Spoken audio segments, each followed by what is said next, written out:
عزیز دوستو، قابل صد احترام بزرگوں اور بھائیوں، کچھ شخصیات، کچھ لوگ، کچھ حوالے ایسے ہیں کہ جن کا نام ہی، جن کا تذکرہ ہی بزرگی کی علامت ہے، اور جن لوگوں کا ذکر ہی انسان کے دل کو سکون عطا کر دیتا ہے۔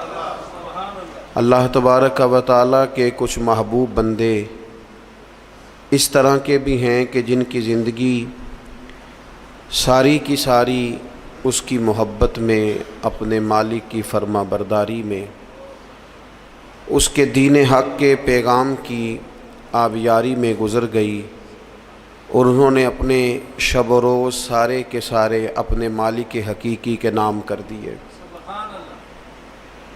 وہ لوگ اتنے عظیم ہیں، اتنے قابل قدر ہیں کہ اگر آج بھی ان کے تذکرے اپنے دل کے اندر بٹھائے جائیں تو اللہ تبارک و تعالیٰ دلوں میں اپنی محبت پیدا فرما دیتا۔ یقیناً ہم ہر روز کوئی نہ کوئی بات تو کرتے ہی ہیں، کوئی نہ کوئی ذکر تو چھیڑتے ہیں، کوئی نہ کوئی تذکرہ تو ہمارے پیش نظر رہتا ہی ہے۔ تو کیوں نہ ان لوگوں کے تذکرے زیادہ کیے جائیں جن کے تذکرے اللہ کے قرآن نے فرمائے، جن کی باتوں کو، جن کے انداز کو، جن کی گفتگو کو رب کریم نے قرآن حکیم میں بیان فرمایا۔ انہی عالی مرتبت، ذی وقار، اولی العزم لوگوں میں سے ایک بڑی ہستی حضرت ابراہیم علیہ السلام کی ہے۔ قرآن مجید ان کے تذکروں سے بھرا پڑا ہے، کس طرح انہوں نے اپنے مالک حقیقی کے قرب میں جد و جہد کی، کس طرح انہوں نے کوشش فرمائی، کس طرح اپنی ساری قوم کے سامنے وہ ڈٹ کے کھڑے ہو گئے، کس طرح انہوں نے کفر و شرک کے ایوانوں میں پیغام توحید بلند فرمایا، اور اس کے سامنے جتنی بھی رکاوٹیں آئیں، جتنی بھی آزمائشیں آئیں، جتنی بھی پریشانیاں آئیں، جتنی بھی لوگوں نے ان کے خلاف مہم جوئی کی، جناب ابراہیم کھڑے رہے، حتیٰ کہ ساری قوم نے مل کے آگ جلائی۔ جلانے والے سارے تھے اور جلنے کے لیے تیاری صرف حضرت ابراہیم خلیل کی تھی۔ ان ساری آزمائشوں سے، ساری تکالیف سے، سارے دکھوں سے حضرت خلیل علیہ السلام جب ہو گزرے تو رب کریم نے فرمایا وَاتَّخَذَ اللَّهُ إِبْرَاهِيمَ خَلِيلًا، فرمایا اللہ تعالیٰ نے ابراہیم علیہ السلام کو اپنا گہرا دوست بنا لیا۔ ابراہیم علیہ السلام رب کے گہرے دوست ہیں، خلیل ہیں۔ نبی اکرم نور مجسم شفیع معظم صلی اللہ تعالیٰ علیہ وسلم تو حبیب ہے نا اللہ کے، حضور تو امام ہے نا رسولوں کے۔ نبی پاک کو تو اللہ نے جناب ابراہیم علیہ السلام سے بھی اونچی اور بلند رتبہ شان عطا فرمائی ہے نا، لیکن اس کے باوجود کہ حضور امام الانبیاء ہیں، سرور انبیاء ہیں، سید الرسل ہیں، اس کے باوجود رسول پاک نے جناب ابراہیم کی عظمتوں کو بیان فرمایا۔ اللہ کے قرآن میں بھی ان کی شانیں اور مصطفیٰ کے فرمان میں بھی ان کے تذکرے۔ اور بعض چیزیں تو ایسی ہیں کہ جن پہ نا واری ہونے کو دل کرتا ہے، یعنی وہ بات ایسی ہے کہ بندے کا قربان ہونے کو دل چاہے۔ اگر بندہ ہو نا صاحب دل، اور دل بھی اس طرح کا ہو کہ وہ کبھی کبھی دھڑکتا بھی ہو کسی کے لیے، اس میں محبت بھی ہو اللہ رسول کی، تو پھر وہ نا باتیں ایسی ہیں کہ جو تھوڑی سی نا کھینچ لیتی ہیں اپنی طرف۔ حضور علیہ السلام فرماتے ہیں قیامت کے دن نا لوگ کہیں گے، یہ حضور نے بیان فرمایا، کریم محبوب علیہ السلام فرمانے لگے قیامت کے دن لوگ کہیں گے جناب ابراہیم سے کہ آپ اللہ کے دوست ہیں، اس بات کا چرچا آسمانوں میں بھی ہے اور زمینوں میں بھی ہے۔ وَاتَّخَذَ اللَّهُ إِبْرَاهِيمَ خَلِيلًا، آپ رب کے دوست ہیں تو یہ بات ڈھکی چھپی نہیں، یہ محبت عروج پکڑ گئی، شہرت پا گئی، یعنی زمانے کو پتہ چل گیا کہ جناب ابراہیم اللہ کے گہرے دوست ہیں، دنیا کو اس کا پتہ چل گیا۔ حضور فرماتے ہیں یہ ذکر ہوگا قیامت کے دن۔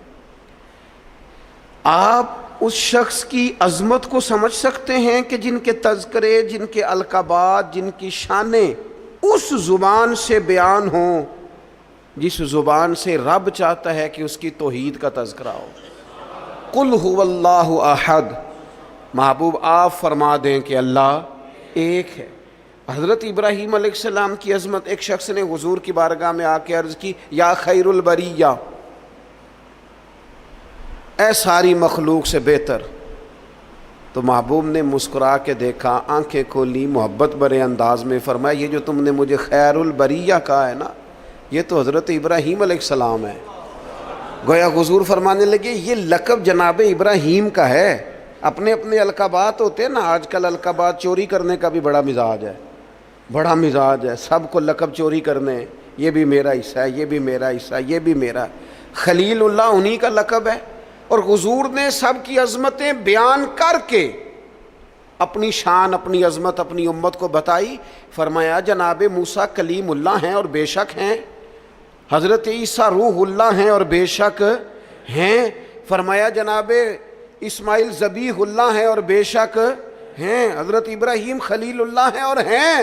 لیکن فرمایا اعلیٰ وانا حبیب اللہ، یہ یاد رکھنا مجھے اللہ نے اپنا محبوب بنایا ہے، میں محبوب ہوں. اس بات کا تو یعنی ان کی عظمتوں کی موجودگی میں، وہ کسی نے اعلیٰ حضرت کے سامنے کہا تھا نا شان یوسف جو گھٹی وہ بھی اسی در پہ گھٹی. تو فرمایا یہ غلط بات تو نے کیوں کی؟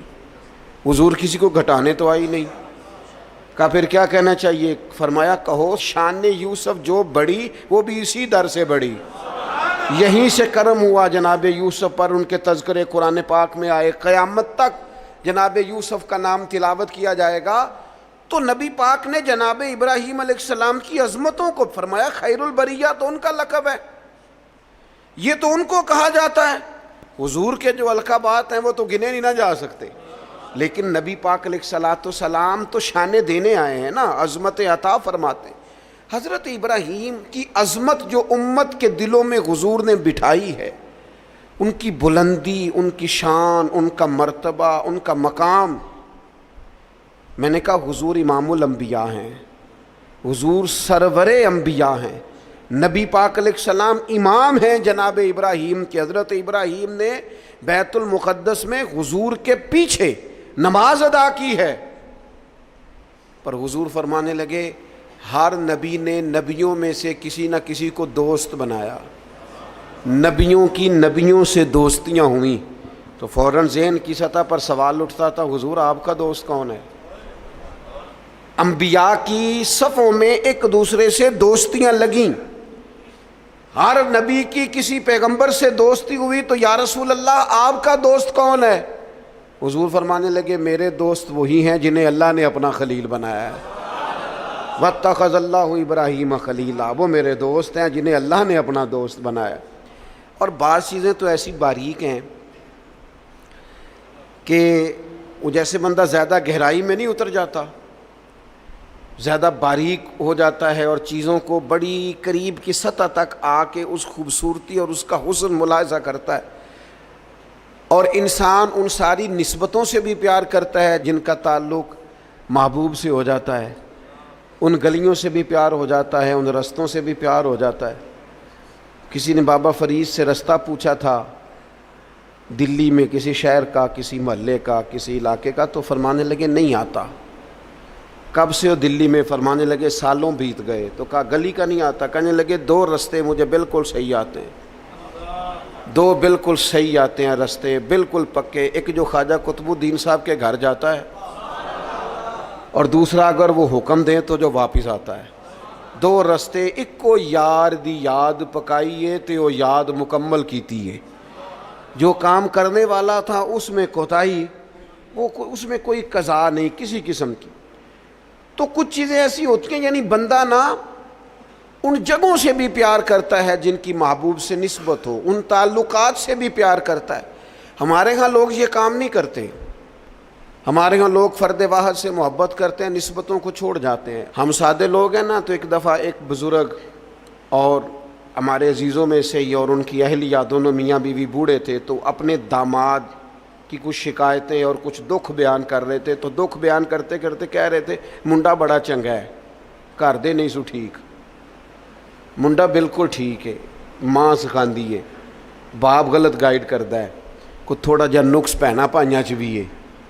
تو میں ان کی باتیں سن کے ہنس پڑا. تو مجھے کہنے لگے آپ کیوں ہنس رہے ہیں؟ میں نے کہا جی بات ہے نا، نہ جس کی ماں ٹھیک نہ جس کا باپ ٹھیک، نہ جس کے وہ خود کیسے ٹھیک ہو گیا؟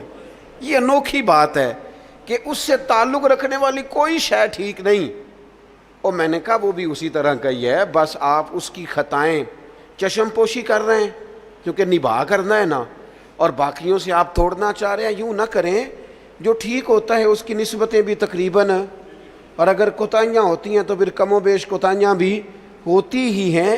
ہمیں سمجھنا ہے اس بات کو کہ نسبت جو ہو نا، نسبت اس کا بھی، اگر محبوب سے پیار ہے تو محبوب کی اولاد پاک سے بھی پیار، اگر حضور سے پیار تو جو حضور کی گلیوں میں محبوب کے ساتھ چلتے تھے صحابہ ان سے بھی پیار، اگر محبوب سے پیار تو پھر حضور کو مکے سے پیار تو ہمیں بھی مکے سے پیار، اگر محبوب سے پیار تو نبی پاک کو شہر مدینہ سے محبت تو ہماری مدینے پہ جانے بھی قربان، اور اگر حضور علیہ السلام کو مسواک پیاری تو ہمیں بھی پیاری، حضور کو داڑھی شریف سے محبت تو ہمیں بھی بڑی محبت، نبی پاک کو کتاب و سنت کی تعلیمات کے ابلاغ سے شغف تو ہم زندگی لٹا دیں گے اسی کام میں۔ جو چیز حضور کو پیاری، نسبتوں کا جو منج ہونا چاہیے، جو انسان کے دل میں قدر ہونی چاہیے، اس سے کبھی کوتاہی نہ کریں، ورنہ آہستہ آہستہ آہستہ آہستہ پھر انسان اصل سے بھی جاتا ہے۔ حضور علیہ السلام نے فرمایا چھپکلی کو مار دو، چھپکلی نظر آئے مار دو۔ حضور اس کا قصور، جانور تو بڑے گھومتے ہیں نا، اور درجنوں اور بیسیوں جانور ہیں، اور حشرات الارض ہمیں زمین پہ چلتے دکھائی دیتے ہیں، تو چھپکلی ہی کو کیوں مارے؟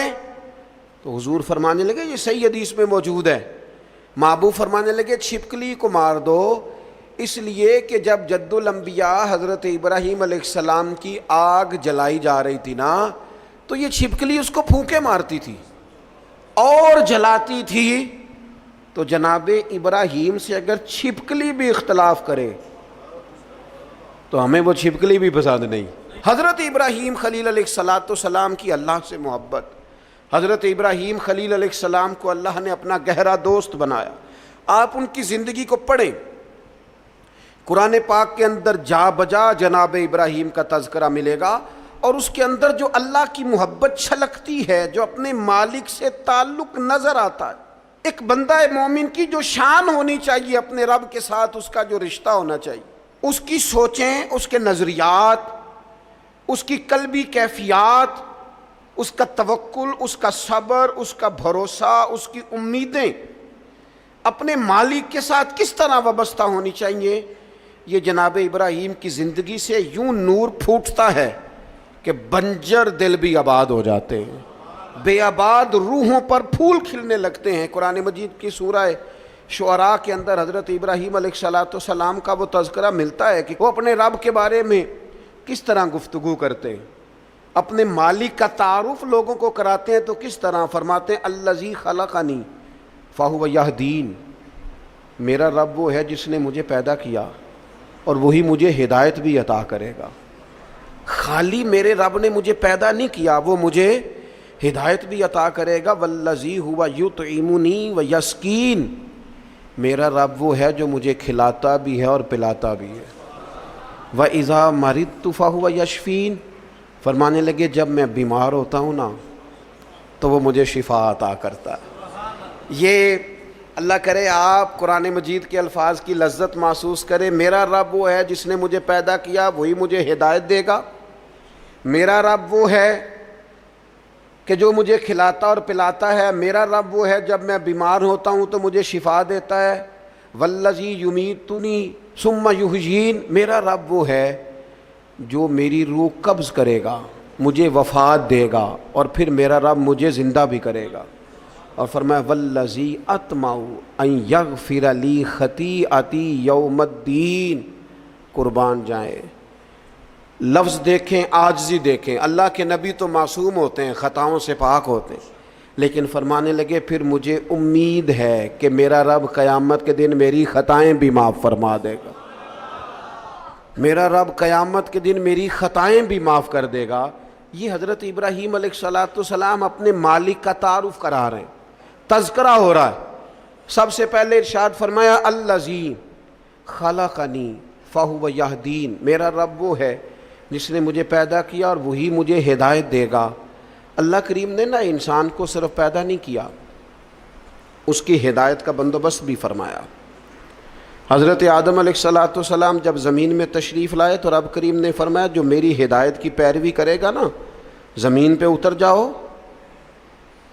اور پھر جو شخص فمن تبع ہدایا، جو پیروی کرے گا نا اس ہدایت کی جو میری طرف سے آئے گی، تو فلا خوف علیہم ولا ہم یحزنون، پھر اس بندے پر نہ کوئی خوف ہوگا نہ وہ غمگین ہوگا۔ اللہ کی طرف سے جو ہدایت آتی ہے، کب؟ وحی کے ذریعے، قرآن پاک کے ذریعے، اللہ تبارک و تعالیٰ کے انبیاء کے ذریعے علیہم السلام جو ہدایت آتی، جو لوگ اس ہدایت کی پیروی کرتے ہیں۔ قرآن مجید میں دوسری جگہ اللہ کریم نے فرمایا سبح اسم ربک الاعلی الذی خلق فسوی، فرمایا اپنے رب کے نام کی تسبیح کیجئے جو سب سے بلند ہے، جس نے پیدا کیا ہے، والذی قدر فہدی، جس نے اندازہ مقرر کیا ہے اور پھر جس نے ہدایت عطا فرمائی۔ رب پیدا کرتا ہے، ہدایت دیتا ہے، اور اللہ کی طرف سے جو ہدایت آتی ہے، میں ایک دفعہ پہلے بھی عرض کیا تھا، ایک ہوتا ہے کوئی دانشور آپ کو مجھے اپنی عقل کے مطابق موٹیویٹ کرتا ہے، وہ جو اپنی عقل کے مطابق ہمیں سمجھاتے ہیں اس میں نقص رہ جاتے ہیں، کمزوریاں رہ جاتی ہیں۔ نبی جو سمجھاتے ہیں وہ اللہ کی وحی کے ذریعے سمجھاتے ہیں، اس میں کوئی کمی نہیں رہتی۔ حضرت ام ایمن رضی اللہ تعالیٰ عنہا نا بیٹھ کے رو رہی تھیں حضور علیہ السلام کے وصال ظاہری کے بعد، تو جناب ابو بکر صدیق رضی اللہ تعالیٰ عنہ اور جناب فاروق اعظم رضی اللہ تعالیٰ عنہ دونوں جناب ام ایمن کے پاس بیٹھے تھے۔ حضور علیہ السلام نے فرمایا یہ میری ماں ہے جناب ام ایمن، رضائی والدہ ہیں، حضور کی بڑی خدمت کی انہوں نے، وہ رو رہی ہیں۔ تو شیخین کریمین دونوں پاس بیٹھے تھے، فرمانے لگے اماں جی آپ کیوں روتی ہیں؟ انہوں نے کہا اس لیے رو رہی ہوں کہ نبی پاک علیہ السلام کا وصال ہو گیا۔ جناب ابو بکر صدیق فرمانے لگے اللہ نے تو محبوب کو بلند شانیں عطا فرمائی ہیں، حضور کی عظمتیں تو بلند سے بلند تر ہیں وصال کے بعد بھی۔ تو حضرت ام ایمن نے جو جملے کہے وہ بڑے سمجھنے والے ہیں، فرمانے لگی میں رو اس لیے رہی ہوں کہ حضور موجود تھے ظاہری طور پر، تو جو آسمان سے وحی آتی تھی نا وہ سلسلہ ختم ہو گیا، وہ جو اللہ کا بندوں سے رابطہ تھا، وہ جو وحی آتی تھی وہ سلسلہ منقطع ہو گیا۔ تو اللہ تعالیٰ اپنے بندوں کی ہدایت کا بندوبست کرتا ہے، جناب ابراہیم فرما رہے ہیں، قرآن مجید اس کا تذکرہ کر رہا ہے۔ ہمیں وہ ہدایت لینی چاہیے جو کتاب و سنت سے ہمیں ملتی ہے، وہ رہنما اصول لینے چاہیے جو ہمیں کتاب و سنت سے میسر آتے ہیں۔ ہمارے ہاں برادری کے رسم و رواج، قبائلی رسم و رواج، علاقائی ضروریات، اور پھر یہ کہ میں اب چونکہ فیشن بدل گیا، اب چونکہ حالات بدل گئے، اس تناظر میں ہم اپنی زندگی کو ترتیب دیتے ہیں، نتیجہ جو نکلتا ہے کہ زمانہ گزر گیا ہے، ہمارے حالات بہتر ہونے کو آ ہی نہیں رہے۔ تو حضرت ابراہیم فرماتے ہیں رب نے مجھے پیدا کیا اور میرا رب مجھے ہدایت بھی عطا فرماتا ہے۔ پھر فرمایا والذی ہوا یطعمنی ویسقین، میرا رب وہ ہے جو مجھے کھلاتا بھی ہے اور پلاتا بھی ہے۔ کھلاتا پلاتا کون ہے؟ یہ چونکہ بات حضرت ابراہیم کی ہے اور بیان قرآن مجید فرما رہا ہے، بات میں گہرائی بڑی ہے۔ فرمایا میرا رب وہ ہے جو مجھے کھلاتا بھی ہے، اور پہلے تو اس نے بندوبست کیا، زمین میں اناج پیدا کیا، اور پھر مختلف انواع و اقسام کی چیزیں پیدا کی، گندم بھی ہے، جو بھی ہے، مکئی بھی ہے، جس کی طبیعت کو جو موافق ہے وہ لے سکتا ہے، ہر قسم کی چیزیں پیدا کی۔ اور جناب ابراہیم کہتے ہیں یہ میرا رب ہی کھلاتا پلاتا ہے، یہ ساری چیزیں پیدا کرنے کے بعد پھر بھی اگر سے دے تبھی بندہ کھا سکتا ہے، خدا نہ خواستہ منہ میں زخم ہو جائے تو بندہ کھا سکتا ہے؟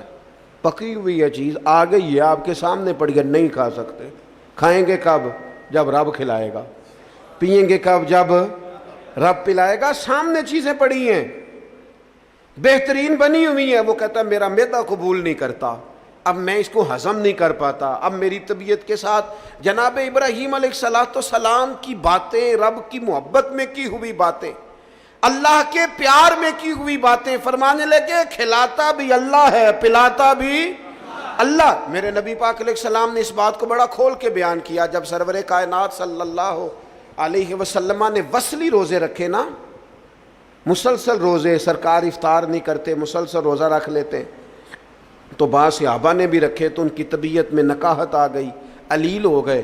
تو حضور نے فرمایا تم میں میری مثل کون ہے؟